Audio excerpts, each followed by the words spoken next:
أعوذ بالله من الشيطان الرجيم بسم الله الرحمن الرحيم قل هذه سبيلي أدعو إلى الله على بصيرة أنا ومن اتبعني وسبحان الله وما أنا من المشركين আসসালামু আলাইকুম ওরহমতুল্লাহি ওবারাকাতুহু। সম্মানিত সভাপতি, সম্মানিত মেহমানবৃন্দ, সম্মানিত উপস্থিতি, সুধীমণ্ডলী, ভাই ও বোনেরা, আমরা আপনাদের সামনে আলোচনা করতেছিলাম শিয়া আকিদার উৎপত্তি সম্পর্কে। আমি বলতেছিলাম আপনাদের সামনে, আমি বলেছি শিয়া আকিদার শুরুতেই তারা দুটি মৌলিক ইস্যু নিয়ে তাদের এই ফেরকাবন্দিকে তারা প্রতিষ্ঠিত করার জন্য চেষ্টা করেছে। এরপরে আমি যে বিষয়টি আপনাদের দৃষ্টি আকর্ষণ করতেছিলাম সেটি হচ্ছে শিয়া আকিদার শুরু কখন হলো। এই বিষয় নিয়ে যারা আসহাবুল মাকালাত, অর্থাৎ এই বিষয়গুলো যারা গবেষণা করেন তাদেরকে আসহাবুল মাকালাত বলা হয়ে থাকে। আসহাবুল মাকালাত যারা ছিলেন তারা সবাই একটু মতবিরোধ করেছেন। তিনটি অভিমত পাওয়া যায় এক্ষেত্রে। এই বিষয়ে অত্যন্ত অভিজ্ঞ এবং সরাসরি যার কাছে আমরা পড়েছি উস্তাদ ডক্টর গালিব আওয়াজি, তার লিখে একটা বই রয়েছে এই বিষয়ের উপর। তিনি তার বইয়ের মধ্যে যেটি উল্লেখ করেছেন এবং প্রাধান্য দিয়েছেন সেটি হচ্ছে, যদিও একথা বলা হয়ে থাকে যে শিয়া আকিদার ক্ষেত্রে তিনটি অভিমত রয়েছে। একটি অভিমতে বলা হয়েছে এভাবে যে শিয়া আকিদার উৎপত্তি হয়েছে আলী ইবনে আবি তালেব রাদিয়াল্লাহু তাআলা আনহু যখন যখন ক্ষমতায় আসলেন, যারাই আলী ইবনে আবি তালেব রাদিয়াল্লাহু তাআলা আনহুকে ক্ষমতা আসার ক্ষেত্রে সহযোগিতা করেছেন তাদের উপর নির্ভর করেই মূলত এই শিয়া আকিদার উৎপত্তি হয়েছে। দ্বিতীয় অভিমতটি হচ্ছে, বলা হয় থাকে যে আলী ইবনে আবি তালেব রাদিয়াল্লাহু তাআলা আনহু যখন শাহাদাত বরণ করলেন, তার শাহাদাতের পর মূলত শিয়ারা তাদের আকিদাকে মজবুত করে এবং তারা শিয়াত আলী হিসেবে, শিয়া হচ্ছে অনুসারী, শিয়া শব্দের শাব্দিক অর্থ হচ্ছে অনুসারী, শিয়াত আলী হিসেবে আলীর অনুসারী হিসেবে নিজেদের আত্মপ্রকাশ করে এবং নিজেদের পরিচয় দেওয়া শুরু করে এবং সেখান থেকেই মূলত ওই আকিদার উদ্ভব হয়ে থাকে। কেউ কেউ ওই প্রথম বিষয়টিকে ইহুদি আব্দুল্লাহ ইবনে সাবা এর সাথে সম্পৃক্ত করেছেন। বলেছেন ইহুদি আব্দুল্লাহ ইবনে সাবা সে ইসলাম গ্রহণ করেছে উদ্দেশ্য প্রণোদিত হয়ে, একটি টার্গেট নিয়ে, সেটি হচ্ছে ইসলামের মধ্যে কিভাবে নতুন বিভ্রান্তি ইসলামের মধ্যে প্রবেশ ঘটানো যায়। যেমনিভাবে আপনারা জানেন খ্রিস্টান ধর্মকে বিভ্রান্ত করার জন্য এবং খ্রিস্টান ধর্মের মধ্যে নতুন সংযোজন করার জন্য জন পল, সেও ইহুদি ছিল, সেই ইহুদি ইসলাম গ্রহণ করেছে, খ্রিস্টান ধর্ম গ্রহণ করেছে। খ্রিস্টান ধর্ম গ্রহণ করে সে একটা বাইবেল নিজেই রচনা করেছে, একটা ইঞ্জিল নিজে রচনা করেছে, যে ইঞ্জিল এর মাধ্যমে মূলত খ্রিস্টান ধর্মের মধ্যে বড় ধরনের আকিদাগত বিভ্রান্তি তৈরি করেছে। ঠিক অনুরূপভাবে আব্দুল্লাহ ইবনে সাবা নামে এক ইহুদি, তার বাড়ি ছিল ইয়ামানে, সে ইসলাম গ্রহণ করেছে। উদ্দেশ্য হচ্ছে মুসলমানদের মধ্যে বড় ধরনের বিভ্রাট তৈরি করা। এখন এই বিভ্রাট বা বিভ্রান্তি মুসলমানদের মধ্যে কিভাবে প্রবেশ ঘটাবে একটি পথ আবিষ্কার করেছে। সেই পথটি হচ্ছে আলী ইবনে আবি তালেব রাদিয়াল্লাহু তাআলা আনহুর ভালোবাসা দিয়ে এই পথটা আবিষ্কার করেছে। এবং একদল লোক বলেছে যে এর মাধ্যমে শিয়া মতাদর্শ উৎপত্তি লাভ করে এবং সেখান থেকে সেটা বড় হয়, লার্জ হয়ে এক পর্যায়ে শিয়া মতাদর্শ একটা ফেরকায় রূপান্তরিত হয়। তৃতীয় অভিমতটি হচ্ছে যে শিয়া মতবাদের উৎপত্তি হয়েছে যখন হুসাইন ইবনে আলী রাদিয়াল্লাহু তাআলা আনহু, আলী রাদিয়াল্লাহু তাআলা আনহুর ছেলে রাসূলুল্লাহ সাল্লাল্লাহু আলাইহি ওয়াসাল্লামের দহিত্র হুসাইন রাদিয়াল্লাহু তাআলা আনহু যখন শাহাদাত বরণ করেন তখন থেকে মূলত শিয়া মতাদর্শের চালু হয়ে থাকে।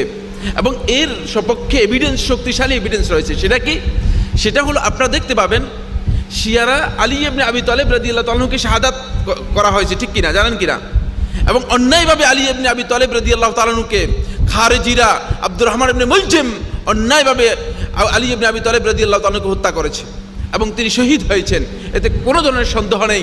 গোটা মুসলিম উম্মাহ, সমস্ত ওলামায়ে কেরাম, আহলে সুন্নাত ওয়াল জামাতের ওলামায়ে কেরাম সহ সমস্ত ওলামায়ে কেরামের ঐক্যমতে এটি প্রমাণিত হয়েছে তিনি শহীদ হয়েছেন। তো আলী ইবনে আবি তালেব রাদিয়াল্লাহু তাআলা আনহুকে শহীদ করার পরে, তাকে হত্যা করার পরেও শিয়ারা তার শাহাদাত উপলক্ষে কোনো ধরনের শোক দিবস তারা পালন করে না, করে কিনা? কোনো ধরনের শোক দিবস পালন করে না। কিন্তু হুসাইন ইবনে আলী রাদিয়াল্লাহু তাআলা কারবালার ময়দানে শহীদ হয়েছেন, সেটাকে কেন্দ্র করে শিয়ারা গোটা পৃথিবীতে একটি দিবস, আশুরার দিবস পালন করে থাকে এবং সেই দিন মাতম পালন করে থাকে, তাজিয়া পালন করে থাকে, সেটাকে শোক দিবস হিসেবে শিয়াদের মধ্যে পালিত হয়ে থাকে। তাহলে এটা বোঝা যাচ্ছে যে মূলত শিয়া এই এক্সট্রিম যে আকীদা রয়েছে, এই আকীদাটুকুর উৎপত্তির মূল হচ্ছে মূলত হুসাইন ইবনে আলী রাদিয়াল্লাহু তাআলা আনহুর হত্যা। এরপর থেকেই মূলত এই এক্সট্রিম আকীদাটুকু উৎপত্তি লাভ করেছে। সম্মানিত উপস্থিতি সুধী মণ্ডলী, এই তিনটি উৎপত্তি স্থল মূলত যেটাই বলা হোক না কেন, এই উৎপত্তির পিছনে কিছু সূত্র রয়েছে। সেই সূত্রগুলো আমি আপনাদের দৃষ্টি আকর্ষণ করব। প্রথম সূত্রটি হচ্ছে, এটি ব্যাপকভাবে ছিল হব্ব আলী রাদিয়াল্লাহু তাআলা আনহু, আলী রাদিয়াল্লাহু তাআলা আনহুর ভালোবাসা। এবং আলী রাদিয়াল্লাহু তাআলা ভালোবাসা এটি কোনো গর্হিত বিষয় ছিল না, এটি কোনো নিষিদ্ধ বিষয় ছিল না, এটি নাজায়েজ কোনো বিষয় ছিল না। আলী রাদিয়াল্লাহু তাআলা আনহুকে ভালোবাসার বিষয়টি মূলত ঈমানের সাথে সম্পৃক্ত বিষয় ছিল। এবং রাসূলুল্লাহ সাল্লাল্লাহু আলাইহি ওয়াসাল্লাম ভালোবেসেছেন। রাসূলুল্লাহ সাল্লাল্লাহু আলাইহি ওয়াসাল্লাম বলেছেন যে ইউহিব্বুহুল্লাহ, যে তাই ইউহিব্বুল্লাহ ওয়া ইউহিব্বুহুল্লাহ, আল্লাহ তাআলাও তাকে ভালোবাসবেন এবং সেও আল্লাহকে ভালোবাসে, আলী ইবনে আবি তালেব রাদিয়াল্লাহু তাআলা সম্পর্কে বলেছেন। সুতরাং আলী ইবনে আবি তালেব রাদিয়াল্লাহু তাআলা আনহু খোলাফায়ে রাশিদার মধ্যে অন্তর্ভুক্ত ছিলেন। তার ভালোবাসা মূলত কোনো গর্হিত বিষয় ছিল না, এটি সাহাবীদের সময় ছিল। আলী ইবনে আবি তালেব রাদিয়াল্লাহু তাআলা ভালোবাসার উপর নির্ভর করেই মূলত যখন এই ভালোবাসাটুকু এক্সট্রিম হয়ে গেল, যেমন এই ভালোবাসার দ্বার প্রান্ত দিয়েই মূলত সলফে সালিহিনের ভালোবাসার দ্বার প্রান্ত দিয়েই মূলত সৎকর্মশীলদের ভালোবাসার দ্বার প্রান্ত দিয়েই মূলত এই যে কবর পূজা রয়েছে, এই কবর পূজাগুলো এসেছে। আপনারা জানেন কি না, এই আজকে মনে করেন শাহজালালের কথা বলেন অথবা আরও অন্যান্য যারা আছে তাদের কথা বলেন, এদের প্রতি অতিভক্তির কারণে, অতি ভালোবাসার কারণে শেষ পর্যন্ত এদের কবর পূজাগুলো তৈরি হয়েছে। এবং এইভাবে মূলত মুসলমানরা শিরকে লিপ্ত হয়েছে, বিভ্রান্তির মধ্যে লিপ্ত হয়েছে, এটাই মূলত এর উৎসব। ঠিক অনুরূপভাবে এই শিয়া মতদর্শের উৎপত্তি হচ্ছে হব্ব আলী, আলী ইবনে আবি তালেব রাদিয়াল্লাহু তাআলা ভালোবাসা থেকে। তারপরে কি হলো, তারপরে দ্বিতীয় আরেকটি মতাদর্শ আসলো। দ্বিতীয় মতাদর্শটি হচ্ছে, এরপরে যারা আলী ইবনে আবি তালেব রাদিয়াল্লাহু তাআলাকে বেশি ভালোবাসতেন, তারা মনে করলেন যে আলী ইবনে আবি তালেব যেহেতু এত ভালোবাসার পাত্র, তাহলে তাফদিল আলী, আলী রাদিয়াল্লাহু তাআলা আনহুকে অন্য সাহাবীর থেকে আলী রাদিয়াল্লাহু তাআলা আনহুকে শ্রেষ্ঠ মনে করা হতো, মর্যাদাপূর্ণ মনে করা হতো। এখানে গিয়ে একটু বৃদ্ধি পেয়েছে। এবং এই ইতিকাদটুকু, এই মতবাদটুকু অনেকের মধ্যেই ছিল। এটাকে এক কথায় আহলুল মাকালাত তাদের বইয়ের মধ্যে উল্লেখ করেছেন, এটাকে তাশাইয়্যু বলা হতো। এই তাশাইয়্যু আহলুল হাদিসদের মধ্যেও, মুহাদ্দিসিনদের মধ্যেও একদল লোক এই ধরনের দৃষ্টিভঙ্গি পোষণ করতেন যে আলী ইবনে আবি তালেব রাদিয়াল্লাহু তাআলা আনহুকে তাফদিল করতেন অনেক সাহাবীর উপরে, এমনকি শ্রেষ্ঠ সাহাবীদের মধ্যে অনেকের উপরেও আলী ইবনে আবি তালেব রাদিয়াল্লাহু তাআলাকে শ্রেষ্ঠ এবং মর্যাদাপূর্ণ মনে করতেন। সেখান থেকে এই মর্যাদাপূর্ণ মনে করতে করতে এক পর্যায়ে আরেক স্টেজে চলে আসলো, সেটা আরেকটু এক্সট্রিম স্টেজ। সেটা কি, সেটা হচ্ছে হাকিয়াতু আলী বিল খেলাফা। মনে করলো যে আলী রাদিয়াল্লাহু তাআলা আনহু খেলাফতের জন্য সবচেয়ে বড় হকদার। কারণ তখন তারা কিছু দলিল বের করলো, কিছু হাদিস বের করলো। আলী রাদিয়াল্লাহু তাআলা সম্পর্কে রাসূলুল্লাহ সাল্লাল্লাহু আলাইহি ওয়াসাল্লাম বলেছেন, আনতা মিন্নি কামানজিলাতি হারুন মিন মূসা, যে তুমি আমার পক্ষ থেকে এমন একটি মর্যাদার অধিকারী যেমন হারুন মূসার পক্ষ থেকে মর্যাদা লাভ করেছিল। একটি বিশেষ প্রেক্ষাপটে রাসূলুল্লাহ সাল্লাল্লাহু আলাইহি ওয়াসাল্লাম আলী ইবনে আবি তালেব সম্পর্কে এই বক্তব্যটুকু দিয়েছিলেন। আর এটাকে তারা ব্যাপকভাবে আলী ইবনে আবি তালেব রাদিয়াল্লাহু তাআলা আনহু এর মানাকিব হিসেবে, বৈশিষ্ট্য হিসেবে, মর্যাদা হিসেবে উল্লেখ করে শেষ পর্যন্ত তারা মনে করে থাকেন যে রাসূলুল্লাহ সাল্লাল্লাহু আলাইহি ওয়াসাল্লাম এই বক্তব্যের মাধ্যমে মূলত আলী ইবনে আবি তালেব রাদিয়াল্লাহু তাআলাকে খেলাফত দিয়ে গিয়েছেন এবং তিনিই ছিলেন খেলাফতের সবচেয়ে বেশি হকদার। এই দৃষ্টিভঙ্গি মূলত তৈরি হয়ে থাকে আলী ইবনে আবি তালেব রাদিয়াল্লাহু তাআলা আনহু খেলাফতের একটু আগে, যখন ওসমান ইবনে আফফান রাদিয়াল্লাহু তাআলা আনহুকে হত্যা করা হয় থাকে, তখন এর ব্যাপকতা লাভ করে। কখনো আবু বকর রাদিয়াল্লাহু তাআলা আনহুর সময় অথবা ওমর ইবনে খাত্তাব রাদিয়াল্লাহু তাআলা আনহুর সময় এই ধরনের কোনো দৃষ্টিভঙ্গির কোনো অস্তিত্ব পাওয়া যায়নি। কিন্তু এই দৃষ্টিভঙ্গি তখন আলী ইবনে আবি তালেব রাদিয়াল্লাহু তাআলা খেলাফতের দিক থেকে বেশি হকদার, খেলাফতের উপযুক্ত, এই দৃষ্টিভঙ্গি তৈরি হয়। এই দৃষ্টিভঙ্গির উপর নির্ভর করে আরেকটি গ্রুপ বেরিয়ে আসে।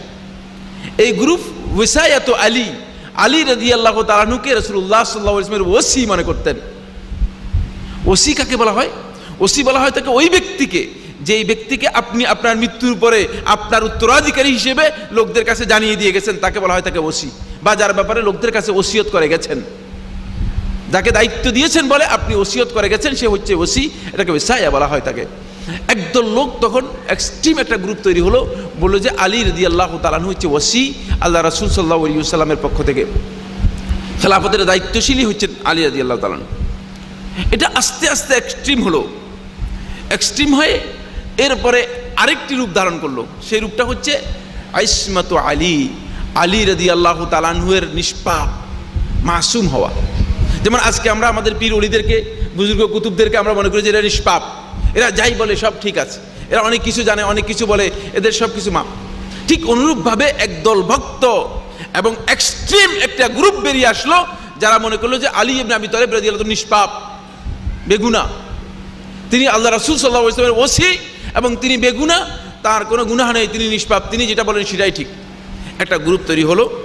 এরপরে এক্সট্রিম ওই গ্রুপ যখন আলী ইবনে আবি তালেব রাদিয়াল্লাহু তাআলাকে নিষ্পাপ মনে করলো, তখন আবার আরেকটু বৃদ্ধি পেয়ে আব্দুল্লাহ ইবনে সাবা, তার অনুসারীরা এবং আরেকটি গ্রুপ বেরিয়ে আসলো।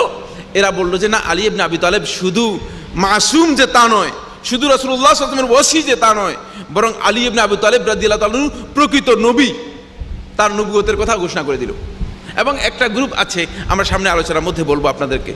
এখন প্রকৃত নবী যখন আলী ইবনে আবি তালেব সম্পর্কে এত সীমা লঙ্ঘন করলো, এত বাড়াবাড়ি করলো তার ভালোবাসার মধ্যে, আরেক দল বললো যে নবী বলবো কেন, বরং আলী ইবনে আবি তালেব হচ্ছে খুদ ইলাহ মাবুদ। এমনকি আব্দুল্লাহ ইবনে সাবা আলী ইবনে আবি তালেব রাদিয়াল্লাহু তাআলা সম্পর্কে বলতে শুরু করলো আনতা আনতা, মানে তুমিই মাবুদ, তুমিই মাবুদ, এ কথা বলতে শুরু করলো। কার সম্পর্কে বললো? আলী ইবনে আবি তালেব রাদিয়াল্লাহু তাআলাকে।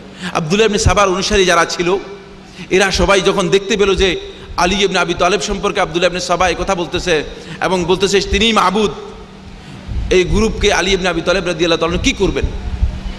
এদের মধ্যে একদলকে আলী ইবনে আবি তালেব রাদিয়াল্লাহু তাআলা আনহু শাস্তি দিলেন, শাস্তি দিয়ে তাদেরকে হত্যাদণ্ড দিলেন। আর আব্দুল্লাহ ইবনে সাবাকে কি করা হবে? যদি তাকে হত্যা করা হয় তাহলে হয়তো বড় ধরনের বিতর্ক তৈরি হতে পারে, সমস্যা হতে পারে। তখন আব্দুল্লাহ ইবনে আব্বাস রাদিয়াল্লাহু তাআলা আনহুকে আলী ইবনে আবি তালেব রাদিয়াল্লাহু তাআলা ডাকলেন, ডেকে আব্দুল্লাহ ইবনে আব্বাস রাদিয়াল্লাহু তাআলা আনহুকে বললেন যে ইবনে আব্বাস, এখন কি করা যায়? তখন আব্দুল্লাহ ইবনে আব্বাস রাদিয়াল্লাহু তাআলা আনহু আলী ইবনে আবি তালেব রাদিয়াল্লাহু তাআলা আনহুকে বললেন, আপনি এই ইবনে সাবাকে মাদায়েনে পাঠিয়ে দেন, তাকে নির্বাসন করে দেন। তখন আলী ইবনে আবি তালেব রাদিয়াল্লাহু তাআলা আনহু ইবনে সাবাকে নির্বাসিত করেন। কেউ কেউ বলেন আলী ইবনে আবি তালেব রাদিয়াল্লাহু তাআলা আনহু পরবর্তী সময় তাকে হত্যা করেছেন। এ বিষয় নিয়ে ঐতিহাসিকদের মতো বিরোধ রয়েছে। দুইটি গ্রুপ তৈরি হলো, একটা আয-যামিমিয়া গ্রুপ শিয়াদের মধ্যে, আরেকটা হলো আস-সাবাইয়া গ্রুপ। শিয়াদের মধ্যে দুইটি গ্রুপ তৈরি হলো। আমরা সামনে শিয়াদের গ্রুপ সম্পর্কে আপনাদের দৃষ্টি আকর্ষণ করবো ছোট সময় থাকলে। আস-সাবাইয়া গ্রুপ শুধুমাত্র আলী ইবনে আবি তালেবকে ইলাহ বা মাবুদ মনে করত, আর আয-যামিমিয়া গ্রুপ মনে করতো যে 5 জনকে ইলাহ, একজন দুইজন নয়। বললে আলী ইবনে আবি তালেবকে যদি ইলাহ মনে করা হয় তাহলে ফাতেমা রাদিয়াল্লাহু তাআলাকে কি বলবো? আর ফাতেমা রাদিয়াল্লাহু তাআলাকে যদি ইলাহ মনে করা হয় তাহলে আলী ইবনে আবি তালেবের মানে আগে তার আবু তালেবকে কি বলবো? তখন তারা হাসান, হোসাইন, আবু তালেব, ফাতেমা এবং আলী এই 5 জনকে ইলাহ হিসেবে ঘোষণা করে দিল। 5 জনকে ইলাহ হিসেবে ঘোষণা করে দিল এবং তাদের ইতিকাদ এমন পর্যায়ে পৌঁছে গেল যে তারা এই সবগুলোকে ইলাহ হিসেবে ঘোষণা করলো। এইভাবে এক্সট্রিম এই এক ফেরকা, যাদের সর্বোচ্চ আকীদা হচ্ছে এই যে আলী ইবনে আবি তালেব রাদিয়াল্লাহু তাআলা আনহু শুধু মানুষ নন, বরং তিনি ইলাহ। শুধু ইলাহ নন, বরং ইবনে সাবা তার বক্তব্যের মধ্যে বলেছেন যে এই আসমানের যে গর্জন দেখতে পাচ্ছেন, মেঘের যে গর্জন দেখেন না, বিজলি যেটাকে বলা হয় থাকে, এমন এই গর্জন বা বিজলি, যেই বিজলি, এই বিজলি হচ্ছে আলী ইবনে আবি তালেব রাদিয়াল্লাহু তাআলার হাসি। এই বিজলিটা হচ্ছে কি? আলী ইবনে আবি তালেব রাদিয়াল্লাহু তাআলার হাসি। এই যে মেঘের যেই মানে বৃষ্টি হচ্ছে আলী ইবনে আবি তালেব রাদিয়াল্লাহু তাআলার ক্রন্দন, তিনি কাঁদেন, এই জন্য বৃষ্টি হয়। এবং তিনি এই মেঘের মধ্যে অবস্থান করে আছেন। গোটা পৃথিবীর সমস্ত শিয়াকে সংরক্ষণ করার জন্য আলী ইবনে আবি তালেব রাদিয়াল্লাহু তাআলা মেঘের মধ্যে অবস্থান করছেন। এবং শেষ সময়ে তাদের যে ইমাম আসবে, সারদাবে সামুরা থেকে যে ইমাম বের হবে, যে ইমামের জন্য তারা অপেক্ষা করতেছে, এটা হচ্ছে ইরাকে সামুরা শহরের মধ্যে একটা সারদাব আছে, একটা পাহাড়ের একটা গুহা আছে, যে গুহার মধ্যে তারা মনে করে থাকেন তাদের যে 12 নম্বর ইমাম, ইমামিয়া গ্রুপের 12 নম্বর ইমাম, তাদের ইমাম কয়জন? 12 জন। এই ইমামিয়া গ্রুপের 12 নম্বর ইমাম সারদাবে সামুরাতে তিনি আত্মগোপন করে আছেন। তারা প্রতিদিন বিকেল বেলায় সারদাবে সামুরাতে, সামুরার এই সারদাবে গিয়ে তারা দাঁড়িয়ে থাকে এবং তারা ডাকতে থাকে যে হে মেহদি তুমি আসো, আমরা তোমার জন্য অপেক্ষা করছি, হে মাহদি তুমি আসো, তোমার জন্য অপেক্ষা করছি। তারা ডাকতে থাকে এবং সন্ধ্যা পর্যন্ত ডাকে, তারপর ফিরে আসে, আবার পরের দিন এভাবে ডাকতে থাকে ইরাকের সরদাবে সামুরাতে। তারা মনে করেন যে ওই আলী ইবনে আবি তালেব রাদিয়াল্লাহু তাআলা আনহু মেঘ থেকে অনুমতি দেবেন, তখন ওই সরদাবে সামুরা থেকে তাদের যে মাহদি আছে, মাহদি আল মুনতাজার, সেই মাহদি মুনতাজার সেখান থেকে বেরিয়ে আসবে। নাউজুবিল্লাহি মিন যালিক। এটি হচ্ছে তাদের আকীদা। এই শিয়াদের অনেকগুলো গ্রুপ তৈরি হলো, সমস্ত গ্রুপের আকীদাগত দিক থেকে বিভ্রান্তি রয়েছে। এক দুটি বিভ্রান্তি নয়, অনেকগুলো বিভ্রান্তি রয়েছে। তোর মধ্যে প্রসিদ্ধ দুটি গ্রুপ বর্তমান পৃথিবীতে তাদের অস্তিত্ব রয়েছে। একটি নাম হচ্ছে জাইদিয়া, একটি নাম হচ্ছে কি বললাম জাইদিয়া, আরেকটি নাম হচ্ছে আল ইমামিয়া আল ইসনা আশারিয়া। আল ইমামিয়া যে গ্রুপ, সেই গ্রুপই হচ্ছে ইসনা আশারিয়া, মানে ইসনা আশার হচ্ছে 12, ইসনা আশার হচ্ছে কি 12 জন ইমামের আকীদা যারা পোষণ করে থাকে তাদেরকে ইমামিয়া ইসনা আশারিয়া বলা হয়। তাদের ইমামগুলো সম্পর্কে আগে তথ্য দিই আপনাদেরকে, তাহলে আপনারা বুঝতে পারবেন। প্রথম ইমাম হচ্ছে কে? ইমাম আলী। তাদের কাছে তিনি হচ্ছেন আলী ইবনে আবি তালেব রাদিয়াল্লাহু তাআলা আনহু, আল্লাহ রাসূল সাল্লাল্লাহু আলাইহি ওয়াসাল্লামের সাহাবী। তাকে নাম দিয়েছেন ইমাম আলী, তিনি হচ্ছেন ইমাম আলী প্রথম। এখন আলী ইবনে আবি তালেবের পরে হচ্ছে হাসান রাদিয়াল্লাহু তাআলা আনহু, তারপরে হাসান রাদিয়াল্লাহু তাআলা পরে হচ্ছে আলী ইবনে আবি তালেবের ছোট ছেলে হুসাইন রাদিয়াল্লাহু তাআলা আনহু। এরপরে একটু লক্ষ্য করেন, যেহেতু হাসান ইবনে আলী রাদিয়াল্লাহু তাআলা আনহু মুআবিয়া ইবনে আবি সুফিয়ানের সাথে ক্ষমতার বিষয় নিয়ে যখন দ্বন্দ্ব তৈরি হলো, তখন হাসান ইবনে আলী রাদিয়াল্লাহু তাআলা আনহু মুআবিয়া রাদিয়াল্লাহু তাআলার সাথে ক্ষমতার বিষয় নিয়ে যখন একটা গোলযোগ হলো, তখন হাসান রাদিয়াল্লাহু তাআলা আনহু তানাজুল করে ক্ষমতা ছেড়ে দিয়ে মুআবিয়া রাদিয়াল্লাহু তাআলার জন্য তিনি ক্ষমতা ছেড়ে দিয়েছেন এবং ক্ষমতা থেকে দূরে সরে দাঁড়িয়েছেন। এই জন্য হাসান ইবনে আলী রাদিয়াল্লাহু তাআলা আনহুর বংশধরদের মধ্যে একজনকেও শিয়ারা তাদের ইমাম মনে করে না। বুঝতে পেরেছেন? চলে গিয়েছে তাদের ইমাম কোথায়? হুসাইন রাদিয়াল্লাহু তাআলার কাছে। হুসাইন রাদিয়াল্লাহু তাআলা আনহুর ছেলে হচ্ছে আলী। আলী আসগর সম্পর্কে আপনারা জানেন, তিনি হচ্ছে জাইনুল আবদিন আলী ইবনে হুসাইন রাদিয়াল্লাহু তাআলা আনহু, তিনি যাকে জাইনুল আবদিন নামে পরিচিত। তিনি অনেক বড় ইমাম ছিলেন এবং সুন্নাহর অনুসারী ছিলেন, তাকে তারা ইমাম হিসেবে গ্রহণ করে থাকেন। এরপরে আসছে জাইনুল আবদিন আলী ইবনে হুসাইন রাদিয়াল্লাহু তাআলা আনহু দুই ছেলে, একজন ছেলে হচ্ছে মুহাম্মদ আল বাকের, আরেকজন হচ্ছে যায়েদ ইবনে আলী। মুহাম্মদ আল বাকের যিনি তিনি হচ্ছেন শিয়াদের ইমাম, শিয়া ইমামিয়া গ্রুপের ইমাম হচ্ছেন তিনি। কিন্তু যায়েদ ইবনে আলীকে তারা ইমাম হিসেবে গ্রহণ করে না। কেন? যায়েদ ইবনে আলী রাদিয়াল্লাহু তাআলা আনহুর কাছে শিয়ারা একদিন আসলো। যায়েদ ইবনে আলী রাদিয়াল্লাহু তাআলার কাছে এসে শিয়ারা বলল, হে যায়েদ, আপনি আমাদের ইমাম, আমরা আপনাকে ইমাম হিসেবে গ্রহণ করব, তবে শর্ত হচ্ছে তাবাররা মিন সনামাই কুরাইশ, কুরাইশের দুই মূর্তি অর্থাৎ আবু বকর এবং ওমর, এই দুইজন থেকে আপনি নিজেকে মুক্ত করে নিন, এই দুইজন থেকে আপনি নিজেকে মুক্ত ঘোষণা করুন, তাহলে আমরা অবশ্যই আপনাকে কি করব? ইমাম হিসেবে গ্রহণ করব। তখন যায়েদ ইবনে আলী রাদিয়াল্লাহু তাআলা বললেন, কিভাবে বলতেছো, কিভাবে একথা বলতেছো? এদের দুইজন আবু বকর এবং ওমর, এই দুইজন আল্লাহ রাসূল সাল্লাল্লাহু আলাইহি ওয়াসাল্লামের সাহায্য লাভ করেছে, আল্লাহ রাসূল সাল্লাল্লাহু আলাইহি ওয়াসাল্লাম তাদের সাহায্যে সন্তুষ্ট ছিলেন, সুতরাং আমি তাদের কাছ থেকে কোনো অবস্থায় নিজেকে মুক্ত মনে করতে পারি না, তাদের বিরুদ্ধে কোনো অবস্থা আমি অবস্থান নিতে পারি না, বরং আমি একথা তোমাদেরকে জানাচ্ছি যে তারা দুইজন হকের উপর ছিল, তারা দুইজন সঠিক ছিল, তাদের ওয়ালা, তাদের সুসম্পর্ক, তাদের প্রতি ভালোবাসা আমার জন্য অপরিহার্য। তখন তারা বললেন যে ইদান, সুতরাং আমরা তোমার সাথে আর নেই, তোমাকে আর ইমাম মানলাম না। তখন যায়েদ ইবনে আলী রাদিয়াল্লাহু তাআলা বললেন, ইদান রাফাতুমুনি, তাহলে তো তোমরা আমাকে অস্বীকার করলে। সেখান থেকে শিয়াদের আরেকটি নাম হচ্ছে রাফেদা। যেহেতু শিয়ারা যায়েদ ইবনে আলী রাদিয়াল্লাহু তাআলার সিদ্ধান্তকে মেনে নেয়নি, এই জন্য শিয়াদেরকে রাফেদা বলা হয় থাকে। শিয়াদের আরেকটি নাম হচ্ছে কি? রাফেদা। এই শিয়াদের আর মুহাম্মদ ইবনে বাকিরের পরে মুহাম্মদ ইবনে বাকিরের আরেকটি সন্তানের নাম হচ্ছে জাফর আস-সাদিক, আবু জাফর অথবা জাফর আস-সাদিক। আবু মনসুর তার কুনিয়াত ছিল। তিনি জাফর আস-সাদিক, তাকে পরবর্তী ইমাম হিসেবে তারা চিহ্নিত করেছেন। এবং যত বর্ণনা আছে জাফর সাদিক রহমতুল্লাহ আলাইহি থেকে, তার নামে মিথ্যাচার ছাড়া আর কিছুই না, সবগুলো জাফর সাদিকের বর্ণনায় রয়েছে। দেখতে পাবেন যে একটা বর্ণনাও তার সাথে সম্পৃক্ত না, সেগুলো বর্ণনা করে যাচ্ছে। এরপরে জাফর সাদিকের ছেলে মুসা আল কাযেম, এরপরে মুসা আল কাযেমের ছেলে আলী ইবনে মুসা আর রেদা, এরপরে আলী ইবনে মুসা আর ছেলে মোহাম্মদ আল জাওয়াদ, মোহাম্মদ আল জাওয়াদের ছেলে আলী ইবনে মোহাম্মদ, তারপরে আলী ইবনে মুহাম্মদের ছেলে হাসান ইবনে আলী আল আসকারি, হাসান ইবনে আলী আল আসকারির ছেলে মুহাম্মদ ইবনে হাসান আল আসকারি, মুহাম্মদ ইবনে হাসান আল আসকারি 4 বছরের শিশু সন্তান। ঐতিহাসিকরা বলতেছে কোনো এক সময়ে কোনো দুষ্কৃতিকারী তাকে হত্যা করে ফেলেছে, তাকে তালাশ করে পাওয়া যায় নাই। এখন শিয়ারা বলতেছে তিনি ওই সামুরা নগরীতে, ওই যে সরদাবের কথা বললাম, যে পাহাড়ের গুহা কথা বললাম, ওই পাহাড়ের গুহাতে তিনি আত্মগোপন করে গেছেন। কিন্তু তাকে সত্যি কথা হচ্ছে তাকে হত্যা করা হয়েছে, কোন এক দুষ্কৃতিকারী তাকে হত্যা করে ফেলেছে। ওই তিনি হচ্ছেন মুহাম্মদুল হাসান আল আসকারি। তারা মনে করে থাকেন যে এই 12 নম্বর ইমাম তিনি একেবারে এই কিয়ামতের আগে যেই মাহদির কথা রাসূলুল্লাহ সাল্লাল্লাহু আলাইহি ওয়াসাল্লাম বলেছিলেন, সেই মাহদি মুহাম্মদুল হাসান আল আসকারি তিনি আসবেন এবং তার জন্য তারা অপেক্ষা করতেছেন।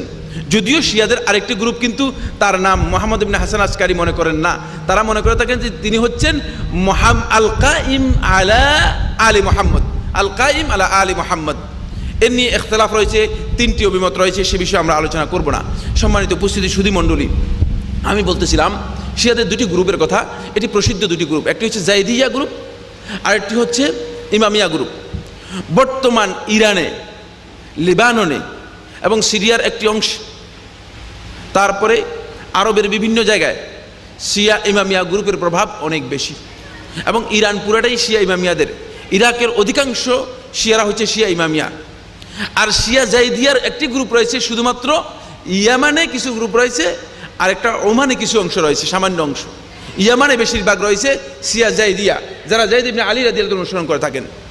এই শিয়া জাইদিয়া যারা আছে তারা আহলুত তাহকিক এবং আসহাবুল মাকালাত তাদের বক্তব্যের মধ্যে উল্লেখ করেছেন যে এরা সবচেয়ে সুন্নাহের কাছাকাছি, সবচেয়ে সুন্নাহের কাছাকাছি। তাদের আকীদার কথা যদি আমরা আলোচনা করি তাহলে আপনারা বুঝতে পারবেন যে সুন্নাহ থেকে কত শত মাইল দূরে, তারপরে সবচেয়ে সুন্নাহর কাছাকাছি। বাকি শিয়া ইমামিয়া যারা রয়েছে তাদের আকীদার কথা যদি আমি আপনাদের সামনে তুলে ধরি, কয়েকটি আকীদার কথা আমি আপনাদের সামনে তুলে ধরবো। এই জন্য যেহেতু এই আকীদাগুলো মূলত আমাদের সমাজের মধ্যে ব্যাপকভাবে বিস্তার করেছে, ব্যাপকভাবে আমাদের সমাজের মধ্যে প্রসার লাভ করেছে, অথচ এই আকীদা সম্পর্কে আমরা সচেতন নই। এজন্য আমি কয়েকটি আকীদা সম্পর্কে আপনাদের সামনে পেশ করব। সম্মানিত সুধী মণ্ডলী, আরেকটি কথা আমি আপনাদেরকে বলবো, যেটি হচ্ছে সেটা হলো এই শিয়ারা তাদের এই আকীদাগুলো বহিঃপ্রকাশ করে না, তারা এগুলোকে গোপন করার জন্য চেষ্টা করে এবং গোপন করার চেষ্টা করে এই জন্য যাতে করে শিয়া এবং সুন্নাহ এর মধ্যে যেই বিশাল পার্থক্য রয়েছে, বিশাল তফাৎ রয়েছে, এই তফাৎটুকু আস্তে আস্তে কমানো যায় এবং সুন্নাহর অনুসারীদেরকে বিভ্রান্ত করা যায়, পথভ্রষ্ট করা যায়। এই জন্য মূলত তারা এই কাজটুকু করে থাকেন। এবার আমরা যে পয়েন্টটি প্রথমে আলোচনা করব সেই পয়েন্টটি হচ্ছে 1 নম্বর তাদের যে আকীদা, এই আকীদা সম্পর্কে কিতাবুল মানিয়া। আরেকটি কথা আমি আপনাদেরকে বলবো, শিয়াদের এই আকীদাগুলো আমি যখন আলোচনা করব আমি সর্বোচ্চ ইনসাফ করার জন্য চেষ্টা করব। এই জন্য যেহেতু আল্লাহ সুবহানাহু ওয়া তাআলা কোরআনে কারীমের মধ্যে ইরশাদ করেছেন, ওয়া ইযা কুলতুম ফা'দিলু, যখন তোমরা কথা বলবে তখন ইনসাফ করবে। কোনো অবস্থাতে যাতে শিয়াদের উপর জুলুম না হয় এবং তারা আকীদা পোষণ করে না এমন কোনো আকীদা তাদেরকে সম্পর্কিত করা হারাম। সুতরাং কোন অবস্থাতে যে তা না হয় এই জন্য সরাসরি শিয়াদের কিতাব থেকে তাদের প্রত্যেকটি আকীদা আপনাদের সামনে কোট করব। তাদের কিতাব থেকে, আমার কোনো বক্তব্য থেকে অথবা সুন্নাহর অনুসারী কোনো বক্তব্য থেকে তাদের আকীদাগুলো কোট করব না।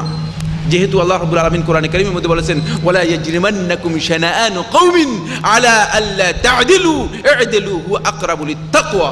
আল্লাহ সুবহানাহু ওয়া তাআলা কোরআনে কারীমের মধ্যে বলেছেন, কোনো কারণে যদি কোনো সম্প্রদায়ের প্রতি তোমাদের প্রতিহিংসা, জিজ্ঞাসা, তাদের উপর অন্যায় করতে তোমাদেরকে উদ্বুদ্ধ না করে, ই'দিলু, তোমরা বিচার করো, সুবিচার করো, হুয়া আকরাবু লিত-তাকওয়া, এটি তাকওয়ার একেবারেই নিকটবর্তী অবস্থান। তাকওয়া লাভ করতে হলে তোমাদেরকে সুবিচার করতে হবে। এই জন্য কোনো সম্প্রদায় সম্পর্কে, কোনো ব্যক্তি সম্পর্কে, কোনো গোষ্ঠী সম্পর্কে, কোনো দল সম্পর্কে, কোনো উপদল সম্পর্কে না জেনে না বুঝে আন্দাজের উপর বক্তব্য দেওয়া জায়েজ নেই এবং তাদের উপর জুলুম হয়ে যেতে পারে, সেই কথা বলার কোনো সুযোগ নেই। প্রত্যেকটি বক্তব্য আমরা যখন দেব তখন আমরা তাদের রেফারেন্স উল্লেখ করব। কিতাবুল মানিয়া এর আল মালতি এর 25 নম্বর পৃষ্ঠায় শিয়াদের কোরআনে শিয়াদের আকীদা সম্পর্কে বলেন যে, ইন্নাল্লাহা বা'আসা জিবরিল বিল ওয়াহয়ি ইলা আলী ইবনে আবি তালিব আলাইহিস সালাম ফাগালাতা জিবরিল ওয়া আনজালা আল ওয়াহয়ি আলা মুহাম্মাদিন সাল্লাল্লাহু আলাইহি ওয়াসাল্লাম। বলেন যে আল্লাহ রাব্বুল আলামিন ওহী প্রেরণ করেছিলেন আলী ইবনে আবি তালিব আলাইহিস সালামের কাছে। ওহিটা কার কাছে প্রেরণ করা হয়েছে? আলীর কাছে প্রেরণ করা হয়েছে। ফাগালাতা জিবরিল, ও জিবরিল ভুল করে ফেলেছে। ভুল করে এটা মুহাম্মদ সাল্লাল্লাহু আলাইহি ওয়াসাল্লামকে এই মানে ওহিটা দিয়ে দিয়েছে বলে। নাউজুবিল্লাহ, কত বিভ্রান্ত কথা। ওহির জন্য আল্লাহ রাব্বুল আলামিন বিশ্ববাসীর কাছে যাকে সর্বশেষ নবী হিসেবে, রাসূল হিসেবে প্রেরণ করেছেন, তার সম্পর্কে কত ধৃষ্টতা পোষণ করে কথা বলেছে চিন্তা করুন। এমনকি শিয়াদের একটা গ্রুপ বের হয়েছে, যে গ্রুপের নাম হচ্ছে শিয়া আল গোরাবিয়া। শিয়া আল গোরাবিয়া কি জিনিস আপনারা হাসবেন যদি বলা হয় থাকে। গোরাব শব্দের শাব্দিক অর্থ হচ্ছে কাক। শিয়া আল গোরাবিয়া হচ্ছে, শিয়ারা বলে থাকে যে দুইটি কাক, কুরাইশের দুইটি কাক ছিল। একটা কাক হচ্ছে মুহাম্মদ, আর একটা কাক হচ্ছে কি আলী। এখন এই দুইটি কাকের মধ্যে জিবরিল আমিন যখন ওহী নিয়ে আসছিলেন, তখন যেহেতু কাক দুইটা একই ধরনের, চিনতে পারেন নাই, জিবরিল আমিন ভুল করে মুহাম্মদের কাছে ওহী না দিয়ে আলী ইবনে আবি তালেবের কাছে ওহী না দিয়ে ভুল করে মুহাম্মদ সাল্লাল্লাহু আলাইহি ওয়াসাল্লামকে ওহী দিয়ে দিয়েছে। ফলে মুহাম্মদ সাল্লাল্লাহু আলাইহি ওয়াসাল্লাম নবী হয়েছে, কিন্তু নবী হলেও মুহাম্মদ সাল্লাল্লাহু আলাইহি ওয়াসাল্লাম আলী ইবনে আবি তালেবের অনুসারী ছিলেন। এই শিয়া আল গোরাবিয়ার আকীদা হচ্ছে এটি। শিয়া আল গোরাবিয়ার আকীদা হচ্ছে এটি। এবার বুঝতে পারেন যে কত বিভ্রান্ত আকীদা। দ্বিতীয় পয়েন্ট হচ্ছে শিয়াদের ইমাম যারা আছে, শেখ যারা আছে, তারা বলে থাকেন যে কুরআন কারীম সম্পর্কে তাদের আকীদা কি। আমাদের কাছে সবচেয়ে স্বচ্ছ স্পষ্ট আকীদা হচ্ছে আল্লাহর কোরআন সম্পর্কে, আল্লাহর কোরআন এর মধ্যে কোনো ধরনের বিকৃতি পরিবর্তন হয়েছে কিনা, হয়নি। এবং আল্লাহ সুবহানাহু ওয়া তাআলা কোরআনে কারীমের মধ্যে এই বিষয়ে স্পষ্ট করে দিয়েছেন, ইন্না নাহনু নাযালনা যিকর ওয়া ইন্না লাহু লাহাফিজুন। এই কোরআনকে আমরা অবতীর্ণ করেছি, আমরাই এই কোরআনের হেফাজতের দায়িত্ব নিয়েছি। এটা কে বলেছেন? আল্লাহ রাব্বুল আলামিন বলেছেন যে কোরআন তিনি অবতীর্ণ করেছেন এবং কোরআনের হেফাজতের দায়িত্বও তিনি নিয়েছেন। সম্মানিত উপস্থিতি সুধী মণ্ডলী, এই কোরআনকে আল্লাহ রাব্বুল আলামিন সমস্ত অতিরঞ্জন, বৃদ্ধি, ঘাটতি সব কিছু থেকে কোরআনকে হেফাজত করেছেন। কোরআনে অপরিপূর্ণতা বলতে কিছুই নেই। শিয়াদের আকীদা হচ্ছে কোরআন সম্পর্কে, প্রথম আকীদা হলো তারা একদল মনে করেন যে কোরআন অপরিপূর্ণ, কোরআন হচ্ছে অপরিপূর্ণ। কোরআনের পাশাপাশি তারা দুইটি আকীদা পোষণ করে থাকেন। একটাকে বলা হয় আকীদাতুল জাফর, আর একটাকে বলা হয় মুসহাফে ফাতেমি। তারা মনে করে থাকেন যে আলী ইবনে আবি তালেব রাদিয়াল্লাহু তাআলা আনহু একটি মুসহাফ ফাতেমা রাদিয়াল্লাহু তাআলা আনহুর কাছে লিখে দিয়ে গেছেন, যেই মুসহাফের মধ্যে যেই বর্তমান যে কোরআন আছে, এই কোরআনের 3 গুণ বেশি বক্তব্য রয়েছে। নাউজুবিল্লাহ। এটার উপর নির্ভর করে আমাদের দেশের সুফিরা, এটার উপর নির্ভর করে, এই আকীদার উপর নির্ভর করে আমাদের দেশের সুফিরা আরেকটা আকীদা বের করেছে। সেই আকীদাকে কি বলবো? সেই আকীদা হচ্ছে, সুফিরা বলে থাকেন যে কোরআনের মধ্যে রয়েছে জাহেরি, এটা হলো 30,000, আর বাতিনি রয়েছে 60,000। বাতিনিটা তারা মুসহাফে ফাতেমিতে পেয়েছে, এবং এটার উপর ভিত্তি করে মূলত তারা এই আকীদা পোষণ করে থাকে। নাউজুবিল্লাহ। দুটি ভয়ঙ্কর বিভ্রান্ত আকীদা, দুটি ভয়ঙ্কর বিভ্রান্ত আকীদা। তো যে কথা আমি বলতেছিলাম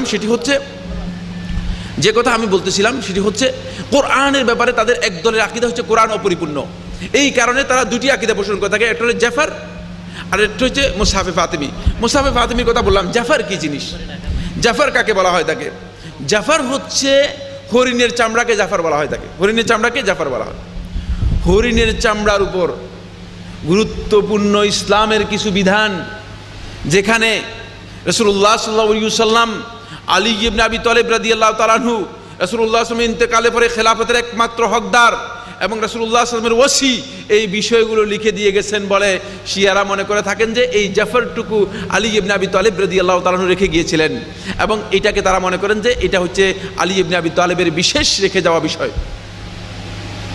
কিন্তু সম্মানিত উপস্থিতি সুধী মণ্ডলী, সহিহ মুসলিমের স্পষ্ট riwayতের মধ্যে এসেছে, আবু জুহাইফা রাদিয়াল্লাহু তাআলা আনহু বর্ণনা করেন, তিনি বলেন, আবু জুহাইফা সুয়াই রাদিয়াল্লাহু তাআলা আনহু বর্ণনা করেন, তিনি বলেন যে আলী ইবনে আবি তালেব রাদিয়াল্লাহু তাআলাকে আমি জিজ্ঞেস করলাম যে আল্লাহ রাসূল সাল্লাল্লাহু আলাইহি ওয়াসাল্লাম এই যে কিতাব রয়েছে, এই কিতাবের অতিরিক্ত আপনাদের কাছে কি কোনো কিছু রেখে গেছে কিনা? তখন আলী ইবনে আবি তালেব রাদিয়াল্লাহু তাআলা বললেন যে এই সাহিফা দেখতে পাচ্ছ, এবং এই কিতাব ছাড়া রাসূলুল্লাহ সাল্লাল্লাহু আলাইহি ওয়াসাল্লাম আমাদের কাছে আর অতিরিক্ত কোনো স্পেশাল কোনো বিষয় রেখে যাননি। একেবারে স্পষ্ট কথা আবু জুহাইফা সুয়াই রাদিয়াল্লাহু তাআলা আনহু রাসূলুল্লাহ আলী ইবনে আবি তালেব থেকে বর্ণনা করেছেন। তাহলে শিয়াদের এই বক্তব্যের কোনো ভিত্তি নেই। ভিত্তিটা কি? ভিত্তিটা হচ্ছে যে তাদের ইমামরা বলেছে। ইমাম কে বলেছে? কোনো ইমামের কথা তারা তথ্য দিতে পারেনি। তাদের শরহুল মিলাল ওয়া নিহালের মধ্যে এই বিষয় সম্পর্কে উল্লেখ করা হয়েছে। তাদের কিতাবের মধ্যে উল্লেখ করা হয়েছে যে তাদের কিতাবের মধ্যে সেটি হচ্ছে আল কিতাবুল মুনিয়ার মধ্যে উল্লেখ করা হয়েছে এই কথা যে তাদের ইমাম জাফর সাদিক বর্ণনা করেছেন যে আলী ইবনে আবি তালেব আলাইহিস সালাতু ওয়াস সালাম থেকে নাউজুবিল্লাহ মিন যালিক যে জাফর এবং মুসহাবে ফাতেমির তথ্য পাওয়া গিয়েছে, নাউজুবিল্লাহ মিন যালিক। এরপরে 3 নম্বর যে আকীদা সেটি হচ্ছে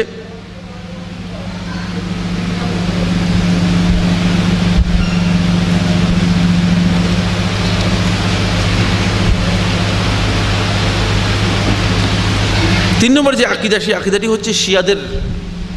তারা মনে করে থাকেন যে শিয়া যারা ইমাম রয়েছেন, যে 12 জন ইমামিয়া, যারা 12 জন ইমামের কথা বলে থাকেন, এবং জাইদিয়া যারা আছে তারা যদিও ইমামের কথা বলে থাকেন না, কিন্তু তারা যায়েদ ইবনে আলী রাদিয়াল্লাহু তাআলা আনহুকে তাদের একটা গ্রুপ ইমাম হিসেবে মনে করেন, এবং একটা গ্রুপ মনে করে থাকেন যে যায়েদ ইবনে আলী রাদিয়াল্লাহু তাআলা আনহু মূলত তিনিও আলী ইবনে আবি তালেব রাদিয়াল্লাহু তাআলার মতো নিষ্পাপ, এবং তিনিও সত্যিকারভাবে মানে তিনি যা বলেছেন এগুলোই হচ্ছে ওহির মতো গ্রহণযোগ্য।